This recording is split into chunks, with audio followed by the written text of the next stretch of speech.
მოგესალმებით. მაღალი საჯარო ინტერესის გათვალისწინებით სურს გაცნობოთ მოსამართლეების საქმიანობაში უხეში ჩარევის შესაძლო ფაქტთან დაკავშირებით მიმდინარე გამოძიების შუალედური შედეგები.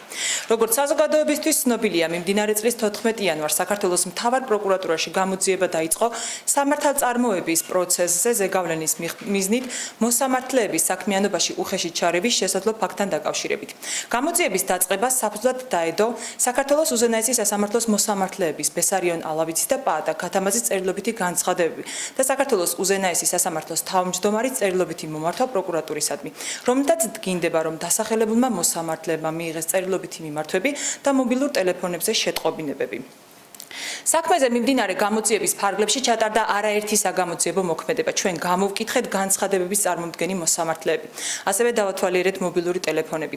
ამჟამად მიმდინარეობს საგამოძიებო მოქმედებების ჩატარება მოსამართლეებისადმი განხორციელებული სატელეფონო შეტყობინებების განმახორციელებელი პირების დადგენის მიზნით. ამ ეტაპზე მოპოვებული გამოძიების შედეგად კი დგინდება შემდეგი.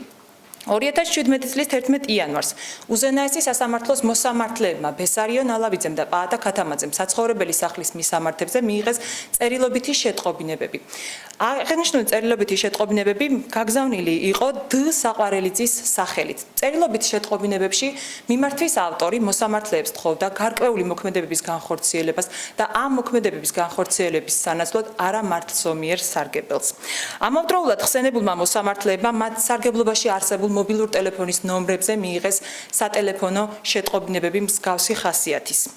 ბესარიონ ალავიძემ და პაატა ქათამაძემ მათ მიმართ განხორციელებული სატელეფონო შეტყობინებების ასევე წერილობითი მიმართვების შესახებ შეატყობინეს და აცნობეს საქართველოს უზენაესი სასამართლოს თავმჯდომარის, რომელმაც საქართველოს მთავარ პროკურატურას მომართა რეაგირებისთვის. მნიშვნელოვანია და ხაზგასასმელია ის გარემოება, რომ მოსამართლეებმა გამოკითხვის დროს ცალსახად დააფიქსირეს ის გარემოება, რომ მათ მიმართ სხვა შემთხვევაში სხვა ფაქტს საქმიანობაში ჩარევის მიზნით ადგილი არ ჰქონია. საქმეზე გრძელდება გამოძიება საქართველოს სისხლის სამართლის კოდექსის 364 მუხლის მეორე ნაწილით.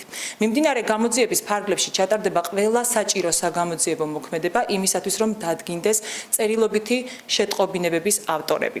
ამასთან მაღალი საზოგადოებრივი ინტერესის გათვალისწინებით დასახელებული მოსამართლეების თანხმობით საქართველოს მთავარი პროკურატურა გაასაჯაროებს მოსამართლეებისადმი განხორციელებულ წერილობით მიმართვებს და მოკლე ტექსტურ სატელეფონო შეტყობინებებს. აღნიშნული ინფორმაცია განთავსდება პროკურატურის ოფიციალურ ვებგვერდზე.